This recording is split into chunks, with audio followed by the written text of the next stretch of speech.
ಪ್ರತ್ಯೇಕ ಧರ್ಮದ ಕೂಗು ಮತ್ತೆ ಮುನ್ನೆಲೆಗೆ ಬಂದಿದೆ. ಇದು ಪತ್ರಿಕೆಗಳಲ್ಲೂ ಕೂಡ ನೋಡಿದ್ದೇನೆ. ವೀರಶೈವ ಲಿಂಗಾಯತ ಅಥವಾ ಲಿಂಗಾಯತದ ಪ್ರತ್ಯೇಕ ಧರ್ಮದ ಕೂಗು ಇವತ್ತು ಮುನ್ನೆಲೆಗೆ ಬಂದಿದೆ ಅಂತ ಹೇಳಿದ್ರೆ ಆ ಅದರ ಹಿನ್ನೆಲೆಯಲ್ಲಿ ಯಾರು ಇದರಲ್ಲಿ ಕೂತ್ಕೊಂಡು ಮಾತನಾಡ್ತಾ ಇದ್ದಾರೆ ಅನ್ನೋ ಅರಿವು ಸಮಾಜದಲ್ಲಿ ಗೊತ್ತಿದೆ. ಇವತ್ತು ಹಿಂದೂ ಧರ್ಮವನ್ನು ಕೂಡ ನಾವು ರಕ್ಷಣೆ ಮಾಡ್ಕೋಬೇಕಾಗಿದೆ. ಧರ್ಮವನ್ನ ಒಡೆಯುವಂತ ಒಂದು ದುಸ್ಸಾಹಸಕ್ಕೆ ಏನ್ ಕೈ ಹಾಕಿದ್ದಾರೆ ಅದನ್ನು ಕೂಡ ನಾವು ಗಮನಿಸಬೇಕಾಗಿದೆ. ಇದ್ರ ಮಧ್ಯೆ ಸಮಾಜವನ್ನು ಕೂಡ ಒಗ್ಗೂಡಿಸುವಂತ ಕೆಲಸ ಆಗ್ಬೇಕಾಗಿದೆ. ಆರ್ಥಿಕ, ಸಾಮಾಜಿಕ, ಶೈಕ್ಷಣಿಕವಾಗಿ ಇವತ್ತು ಒಕ್ಕಲಿಗ ಸಮಾಜ ಇರ್ಬೋದು, ವೀರಶೈವ ಲಿಂಗಾಯತ ಸಮಾಜ ಇರ್ಬೋದು, ಮುಖ್ಯವಾಗಿ ಪರಿಷ್ಠ ಜಾತಿ, ಪರಿಷ್ಠ ಪಂಗಡ ಅಂದ್ರೆ ಹಿಂದುಳಿದ ಸಮಾಜಗಳು, ಎಲ್ಲಾ ಸಮಾಜಗಳಲ್ಲೂ ಕೂಡ ಆರ್ಥಿಕವಾಗಿ, ಸಾಮಾಜಿಕವಾಗಿ, ಶೈಕ್ಷಣಿಕವಾಗಿ ಹಿಂದುಳಿದಿರ್ತಕ್ಕಂಥವ್ರು ಎಲ್ಲ ಕಡೆ ಇದ್ದಾರೆ. ಎಲ್ಲಾ ಸಮಾಜಕ್ಕೂ ಕೂಡ ನ್ಯಾಯ ಕೊಡುವಂತ ಕೆಲಸ ಇವತ್ತು ಆಗ್ಬೇಕಾಗಿದೆ. ಆದ್ರೆ ಇವತ್ತು ನಮ್ಗೆ ಅರ್ಥ ಆಗದೆ ಇರುವಂತದ್ದು, ಯಾಕೆ ಮುಖ್ಯಮಂತ್ರಿಗಳು ಸಿದ್ದರಾಮಯ್ಯನವ್ರಿಗೆ ಇಷ್ಟೊಂದು ಆತುರ? ನಾವು ನೋಡ್ತಾ ಇದ್ದೇವೆ, ಕೆಲವು ಕಡೆ ಜಾತಿ ಜನಗಣತಿಯಲ್ಲಿ ವಿಕಲಚೇತನರು ಕೂಡ ಬಳಸ್ಕೊಳ್ತಾ ಇದ್ದಾರೆ. ಸರಿಯಾದ ರೀತಿಯ ಪ್ರಿಪರೇಷನ್ ಕೂಡ ಇಲ್ಲ. ಇಷ್ಟೊಂದು ಆತುರವಾಗಿ ಮುಖ್ಯಮಂತ್ರಿಗಳೇ 15 ದಿನದಲ್ಲಿ ಮುಗಿಸ್ಬೇಕು, ಈ ಆತುರ ಯಾಕೆ ಇವರು ಸಿದ್ದರಾಮಯ್ಯನವರು ಕಾಡ್ತಾ ಇದೆ? ಇದು ಎಲ್ಲರ ಮುಂದೆ ಎದ್ದಿರ್ತಕ್ಕಂಥ ಒಂದು ಯಕ್ಷ ಪ್ರಶ್ನೆ. ಆದ್ರೆ ಒಂದಂತೂ ಸತ್ಯ, ಕೆಲವು ಶಕ್ತಿಗಳು ಸಮಾಜವನ್ನ ಒಡೆಯುವಂತ ಕೆಲಸಕ್ಕೂ ಕೂಡ ಕೈ ಹಾಕಿದ್ದಾರೆ. ಹಿಂದೂ ಸಮಾಜವನ್ನು ಕೂಡ, ಧರ್ಮವನ್ನು ಕೂಡ ಒಡೆಯುವಂತ ಒಂದು ದುಸ್ಸಾಹಸಕ್ಕೆ ಕೈ ಹಾಕಿದ್ದಾರೆ. ಹಿಂದೂ ಕೂಡ ಈ ಷಡ್ಯಂತ್ರಗಳು, ಪ್ರಯತ್ನಗಳು ನಡೆದಿತ್ತು. ಅದರಲ್ಲಿ ಯಶಸ್ಸು ಸಿಕ್ಕಿರ್ಲಿಲ್ಲ, ಮುಂದೆನೂ ಕೂಡ ಸಿಗೋದಕ್ಕೆ ಸಾಧ್ಯ ಇಲ್ಲ.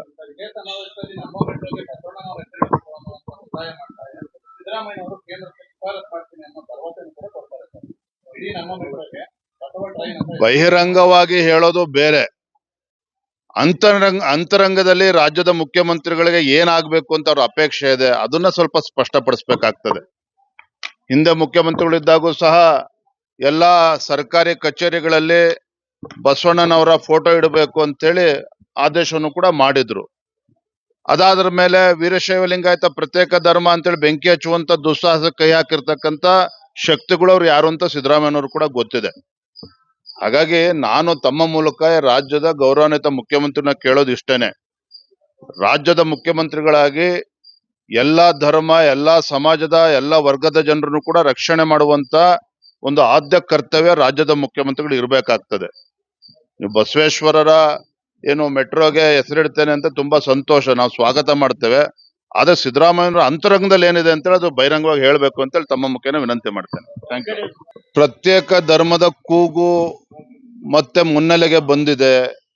ಇದು ಪತ್ರಿಕೆಗಳಲ್ಲೂ ಕೂಡ ನೋಡಿದ್ದೇನೆ. ವೀರಶೈವ ಲಿಂಗಾಯತ ಅಥವಾ ಲಿಂಗಾಯತದ ಪ್ರತ್ಯೇಕ ಧರ್ಮದ ಕೂಗು ಇವತ್ತು ಮುನ್ನೆಲೆಗೆ ಬಂದಿದೆ ಅಂತ ಹೇಳಿದ್ರೆ ಅದರ ಹಿನ್ನೆಲೆಯಲ್ಲಿ ಯಾರು ಇದರಲ್ಲಿ ಕೂತ್ಕೊಂಡು ಮಾತನಾಡ್ತಾ ಇದ್ದಾರೆ ಅನ್ನೋ ಅರಿವು ಸಮಾಜದಲ್ಲಿ ಗೊತ್ತಿದೆ. ಇವತ್ತು ಹಿಂದೂ ಧರ್ಮವನ್ನು ಕೂಡ ನಾವು ರಕ್ಷಣೆ ಮಾಡ್ಕೋಬೇಕಾಗಿದೆ. ಧರ್ಮವನ್ನ ಒಡೆಯುವಂತ ಒಂದು ದುಸ್ಸಾಹಸಕ್ಕೆ ಏನ್ ಕೈ ಹಾಕಿದ್ದಾರೆ ಅದನ್ನು ಕೂಡ ನಾವು ಗಮನಿಸಬೇಕಾಗಿದೆ. ಇದ್ರ ಮಧ್ಯೆ ಸಮಾಜವನ್ನು ಕೂಡ ಒಗ್ಗೂಡಿಸುವಂತ ಕೆಲಸ ಆಗ್ಬೇಕಾಗಿದೆ. ಆರ್ಥಿಕ, ಸಾಮಾಜಿಕ, ಶೈಕ್ಷಣಿಕವಾಗಿ ಇವತ್ತು ಒಕ್ಕಲಿಗ ಸಮಾಜ ಇರ್ಬೋದು, ವೀರಶೈವ ಲಿಂಗಾಯತ ಸಮಾಜ ಇರ್ಬೋದು, ಮುಖ್ಯವಾಗಿ ಪರಿಷ್ಠ ಜಾತಿ, ಪರಿಷ್ಠ ಪಂಗಡ ಅಂದ್ರೆ ಹಿಂದುಳಿದ ಸಮಾಜಗಳು, ಎಲ್ಲಾ ಸಮಾಜಗಳಲ್ಲೂ ಕೂಡ ಆರ್ಥಿಕವಾಗಿ, ಸಾಮಾಜಿಕವಾಗಿ, ಶೈಕ್ಷಣಿಕವಾಗಿ ಹಿಂದುಳಿದಿರ್ತಕ್ಕಂಥವ್ರು ಎಲ್ಲ ಕಡೆ ಇದ್ದಾರೆ. ಎಲ್ಲಾ ಸಮಾಜಕ್ಕೂ ಕೂಡ ನ್ಯಾಯ ಕೊಡುವಂತ ಕೆಲಸ ಇವತ್ತು ಆಗ್ಬೇಕಾಗಿದೆ. ಆದ್ರೆ ಇವತ್ತು ನಮ್ಗೆ ಅರ್ಥ ಆಗದೆ ಇರುವಂತದ್ದು, ಯಾಕೆ ಮುಖ್ಯಮಂತ್ರಿಗಳು ಸಿದ್ದರಾಮಯ್ಯನವ್ರಿಗೆ ಇಷ್ಟೊಂದು ಆತುರ? ನಾವು ನೋಡ್ತಾ ಇದ್ದೇವೆ, ಕೆಲವು ಕಡೆ ಜಾತಿ ಜನಗಣತಿಯಲ್ಲಿ ವಿಕಲಚೇತನರು ಕೂಡ ಬಳಸ್ಕೊಳ್ತಾ ಇದ್ದಾರೆ. ಸರಿಯಾದ ರೀತಿಯ ಪ್ರಿಪರೇಷನ್ ಕೂಡ ಇಲ್ಲ.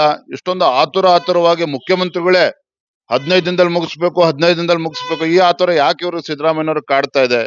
ಇದು ಎಲ್ಲರ ಮುಂದೆ ಎದ್ದಿರ್ತಕ್ಕಂಥ ಒಂದು ಯಕ್ಷ ಪ್ರಶ್ನೆ. ಆದ್ರೆ ಒಂದಂತೂ ಸತ್ಯ,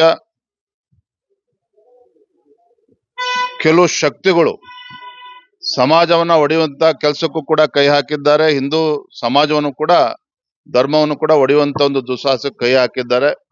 ಹಿಂದೂ ಕೂಡ ಈ ಷಡ್ಯಂತ್ರಗಳು ಪ್ರಯತ್ನಗಳು ನಡೆದಿತ್ತು, ಅದರಲ್ಲಿ ಯಶಸ್ಸು ಸಿಕ್ಕಿರ್ಲಿಲ್ಲ, ಮುಂದೆನೂ ಕೂಡ ಸಿಗೋದಕ್ಕೆ ಸಾಧ್ಯ ಇಲ್ಲ.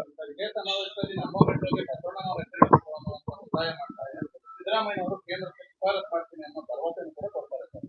ಇಡೀ ನಮ್ಮ ಮೆಟ್ರೋಗೆ ಬಸವ ಟ್ರೈನ್ ಅಂತ ಬಹಿರಂಗವಾಗಿ ಹೇಳೋದು ಬೇರೆ, ಅಂತರಂಗದಲ್ಲಿ ರಾಜ್ಯದ ಮುಖ್ಯಮಂತ್ರಿಗಳಿಗೆ ಏನಾಗ್ಬೇಕು ಅಂತ ಅವ್ರ ಅಪೇಕ್ಷೆ ಇದೆ ಅದನ್ನ ಸ್ವಲ್ಪ ಸ್ಪಷ್ಟಪಡಿಸ್ಬೇಕಾಗ್ತದೆ. ಹಿಂದೆ ಮುಖ್ಯಮಂತ್ರಿಗಳಿದ್ದಾಗೂ ಸಹ ಎಲ್ಲಾ ಸರ್ಕಾರಿ ಕಚೇರಿಗಳಲ್ಲಿ ಬಸವಣ್ಣನವರ ಫೋಟೋ ಇಡಬೇಕು ಅಂತೇಳಿ ಆದೇಶವನ್ನು ಕೂಡ ಮಾಡಿದ್ರು. ಅದಾದ್ರ ಮೇಲೆ ವೀರಶೈವ ಲಿಂಗಾಯತ ಪ್ರತ್ಯೇಕ ಧರ್ಮ ಅಂತೇಳಿ ಬೆಂಕಿ ಹಚ್ಚುವಂತ ದುಸ್ಸಾಹಸ ಕೈ ಹಾಕಿರ್ತಕ್ಕಂತ ಶಕ್ತಿಗಳು ಅವ್ರು ಯಾರು ಅಂತ ಸಿದ್ದರಾಮಯ್ಯನವರು ಕೂಡ ಗೊತ್ತಿದೆ.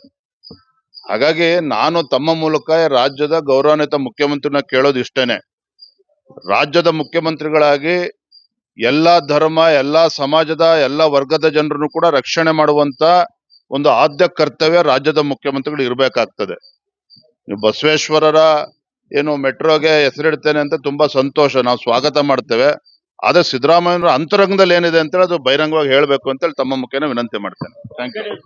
ಹೆಚ್ಚಿನ ವಿಡಿಯೋಗಳಿಗೆ ಪ್ರತಿಧ್ವನಿ ಯೂಟ್ಯೂಬ್ ಚಾನೆಲ್ ಸಬ್ಸ್ಕ್ರೈಬ್ ಮಾಡಿ, ಬೆಲ್ ಐಕಾನ್ ಕ್ಲಿಕ್ ಮಾಡಿ.